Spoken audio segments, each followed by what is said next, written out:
welcome to this episode of Health WISE-360, a creation of Clarissa Burt, founder of In the Limelight Media.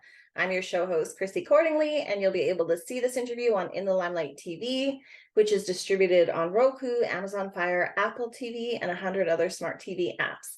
The audio version of this interview can be heard wherever you listen to your podcasts. And today I'm really excited to be interviewing Dr. Chris Whaley. He was a professional wrestler, the Saint, for 10 years. After he got into the sport at the age of 24, he wrestled 4 world champs, including the Undertaker and the Ultimate Warrior. He wrote a book about his transition from wrestler to Baptist minister, which he has been for over 30 years. His first book, The Masked Saint, based on his life story of wrestler to pastor to vigilante, was made into an award-winning movie. It was the ICFF Best Picture in 2015. His second book, Harold's Heavenly Christmas, will be soon made into a movie of the week. And last year, at the age of 68, he got back into the ring. You're back wrestling. And he's been married to his high school sweetheart for 48 years. And they have 2 married daughters and 6 grandchildren. So welcome to the show, Chris. Really excited to have you on. Hey, thank you so much, Chrissy. It's great to be with you and a real treat to meet you and to be on your show. Thank you. Thank you. So you really do have an incredible story, and there's a lot to unpack. But let's start with you as a child, because I know you have some really great stories from when you were younger. You have a story. Did you know as an adult that you would ever enter professional sports? Did I know As a child, yeah, that you would grow up and be a professional athlete? Yeah, no, that was very far-fetched for me because I was that sickly kid constantly in and out of the hospital, mostly with pneumonia. In the 4th grade, I had polio, viral encephalitis. I was in the hospital for 3 months. I had to learn to walk all over again. And I could have never imagined as a child that I would have the opportunity to do what I loved watching on TV. You know, when you're in the hospital, you get your days and your nights mixed up. And late at night, about the only thing on in those days was professional wrestling. And so I watched it as a child and just absolutely loved it. And then, when I was out, my dad, if I could get him to take me to a live show, what a treat that was. And to think that one day I would be in the squared circle was just far-fetched, but I was so thankful that it worked out that way. Absolutely. Now, I just want one more question about your childhood, because I think this is really important for mental health sake, and probably because you were sickly and had, challenges. Sometimes our schoolmates or children in our neighborhoods are not so kind, right? If we have differences like that. So you did experience some bullying. How did you handle it, and what strengths did you build out of that experience? Well, I had a wonderful mentor whenever I was a child. She's in my book, Miss Edna. She was a precious little African-American lady, and she got her husband to teach me how to box. I mean, he was a boxer, and so he taught me that. And of course, she was very adamant about making sure that this is for protection. This is not for, to go out and beat people up or whatever. And so I was very thankful for that. But before that happened, I was a pretty smart kid, and I found somebody who was bigger than the bullies and was able, and I worked a lot of part-time jobs too. So I was able to pay the bigger guy to protect me from the bullies. So you got to do what you got to do. But it was a lot more fun being able to protect yourself. Yeah. So I had to do that. And bullying today, I mean, it is just out of control how our kids are experiencing bullying today.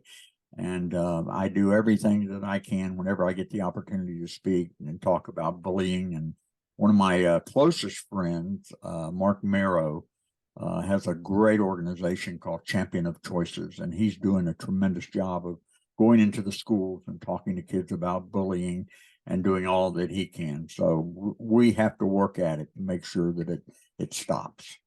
Absolutely. It's nice to see in schools things like Roots of Empathy and other programs that they're starting to really bring some of these compassionate skills that we're meant to have as humans and live as a community, right? It's nice to see. That's a really great organization. Thank you for sharing that. So tell us a little bit now about how you got into wrestling and what the life of a pro wrestler is like, and maybe share how real it is, because I know sometimes people think a lot of it is just choreographed or fake. But let's start with how you got into wrestling. I met my wife when I was 16 years old, and she's such a brilliant lady. We've been married 48 years, and she knew exactly what she wanted to do. She wanted to be a high school math teacher, and I majored in lunch in high school. I didn't care about anything in those days. I followed her to college, and the only reason I went to college was because of her, and that was where my life really changed while I was there. So we graduated from college together, came back to my hometown. I was looking to find a church as a youth minister, and she was teaching at her alma mater. And I was working out. I was in the best shape of my life. I mean, physically, I was just doing so great. And one day I came home, I was reading the paper, and in the sports section, it said wanted professional wrestlers. I got so excited. I jumped up, went over to my wife, who was grading papers, and showed it to her. And she just kind of rolled her eyes and went back to grading papers. And but I put a bag together and I drove over to Tampa, Florida, and I went into that gym, and there was a guy that I had watched while I was growing up. He was one of the baddest of the bad guys. He wrestled as the Great Malenko, and I talked to him. He told me what was involved. I got in the ring that night and started practicing, and I was just overwhelmed with it, and I could not get enough of it. And so I just from that day forward, I was hooked on getting all of that, um, all those things that I had loved to watch as a kid. Now I'm doing. So it was awesome, and I from that day forward, I was hooked. And so now you're a professional wrestler. What does your daily life look like, and how real is the experience? It's pretty awesome, because you're going to get to do every night what you love doing and all. But it took some adjustments. It took some adjustments in marriage. It took some adjustments with everything I was doing. Of course, looking forward to going into the ministry, and that kind of got put on hold for a moment while I got into wrestling. Mhm. And also, you're dealing with a lot of injuries. You're dealing with a little bit of bullying in the ring by other professional wrestlers. So you just each day was an adventure of itself. But I didn't care. I just loved doing what I was doing, and even today, I still have those great memories of the past of getting in the ring and working against some of the greatest guys in the business. So I'm still hyped on professional wrestling, even at this age. That's awesome. And you did have quite a few injuries, like through your wrestling career, right? I had I had so many injuries. I crushed my ankle. I had 5 knee surgeries, both ACLs, MCLs, dislocated hips, broke pelvis, all my ribs. I broke them, my sternum, both collarbones. I've had both shoulders surgically repaired, and over 100 concussions. Oh my word. So, I love when I go to speak, which I get the opportunity to do that. And you always have somebody come up and say, wrestling's fake, isn't it? And I think, if it is, somebody forgot to tell me, Yeah. because how do you fake a body slam? How do you fake getting thrown out of the ring onto a concrete floor? How do you fake getting hit with a steel chair? You can't fake those things. So you just you find adventure in everything you do as a professional wrestler. That's amazing. Thank you for sharing that. So now, how did you turn from wrestler to working in the ministry? And I love in some of your writing, you share that you handled people more like a wrestler than a pastor in the beginning. So can you tell us the story behind that? Well, wrestling was my dream. Ministry was my calling. I mean, I knew that I was going to be a pastor. And the great thing, my last 3 years in wrestling was while I was getting my degree from seminary. I would go to seminary in the daytime, and then I would wrestle at night. And it was a pretty awesome life. But I knew that it was going to come to an end one day. And then when I graduated from seminary, I went to my first church as a pastor, and you're learning on the run too as a pastor, because I'd never been one.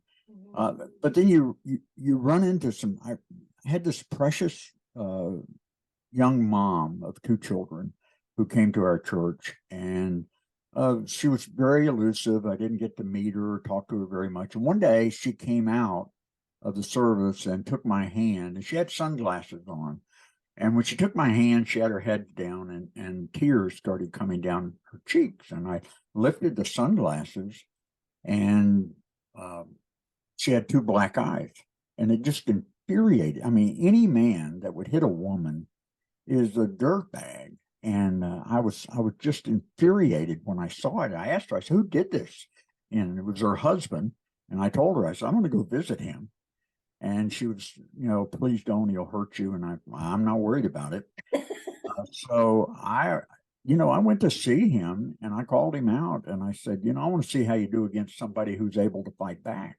Yeah. And I said a few other things, you're hitting the mother of your children, what in the world?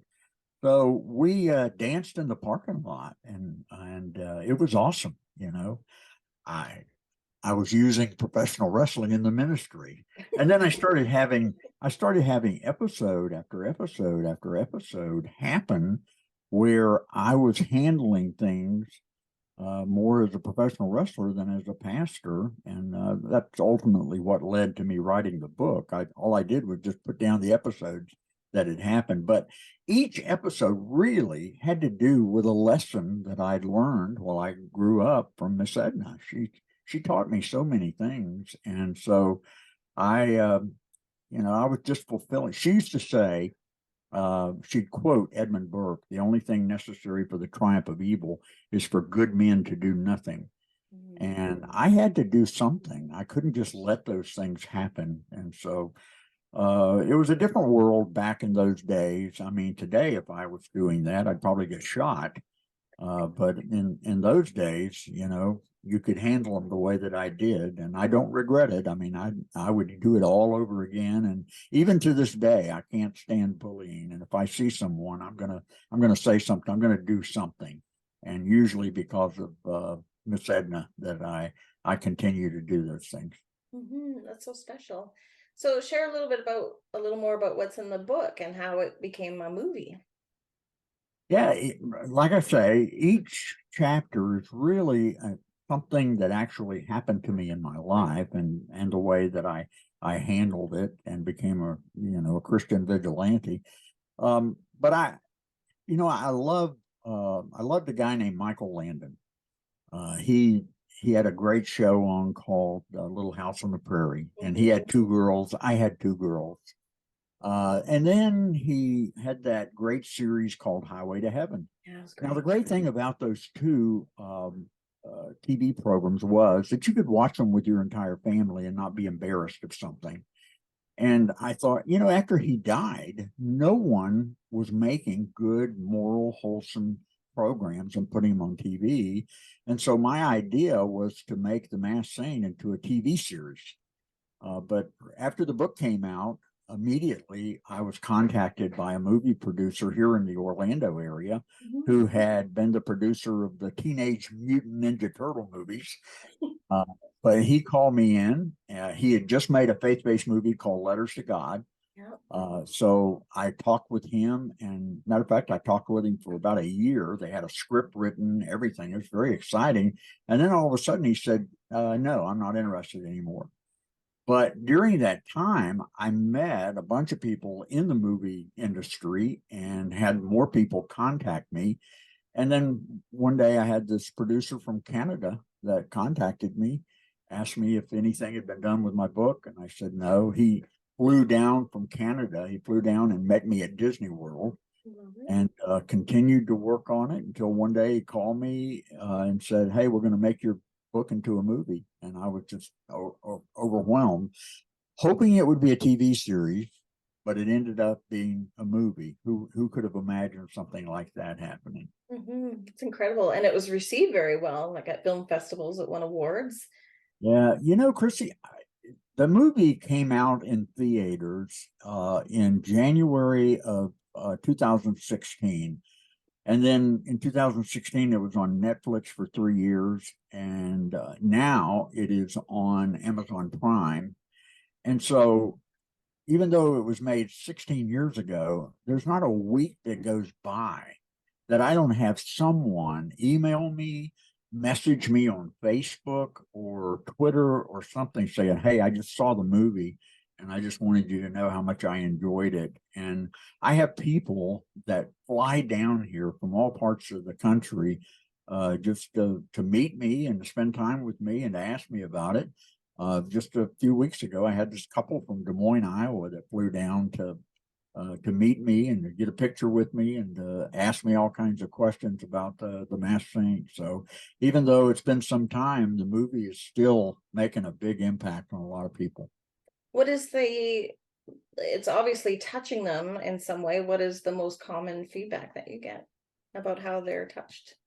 The most common feedback is that, we have second chances. I had second chances in the movie, and that just because you fail does not mean that that is final. Failure is not final because we get so many different chances. And so I think that's the answer, Chrissy, is that people are saying, "Hey, I didn't think about this, but I'm trying this as a result of that because I'm not going to give up." And so that's exciting that it's making that kind of an impact. Absolutely. Absolutely. So, what is the best advice you could give someone today that is chasing a dream of their own? My best advice today is don't give up. I mean, every time you go down one road, if there's a roadblock there, you go down a different road and you just don't take no for an answer. Even when I tried to get my book published, I can't tell you how many times I heard no, but I didn't let that stop me. And then even after I was told no by different people in the movie industry, I didn't stop at that. And ultimately it was made. And so you just keep heading down that road and don't let anybody tell you you can't do it, because you can. That's amazing. Thank you so much for sharing your story with us today. Where can people find your book? Well, you said the movie's on Amazon Prime. Where can people find your book? Yep, they are. You can go on Amazon. That's the best place, the cheapest. Yes, yeah. Go on Amazon and order it. But if you go to my website, which is www.themasked, that's MASKED, themasksaint.com. If you want an autograph copy, I'd be glad to do that. And if you mention this show, then I will include a free 8x10 signed autograph picture also. That's really nice. Thank you for offering that. I really appreciate it. Are there any last words of wisdom or encouragement you would love to leave our audience with? Well, we live in a very difficult world today. I get to the point where I don't even want to watch the news with all of the bad things that are happening. I don't even like to turn the radio on unless it's on music, because we have so much bad news today. And with that, somebody's got to start trying to make good news.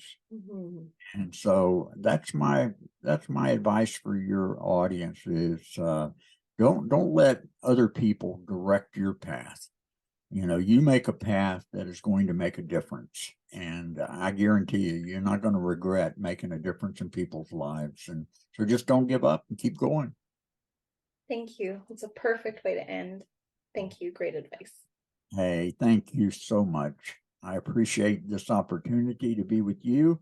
And I've just read so much stuff about you, and you're just an awesome lady. Oh, And thank you. I am so blessed to be with you this morning, and I thank you for that.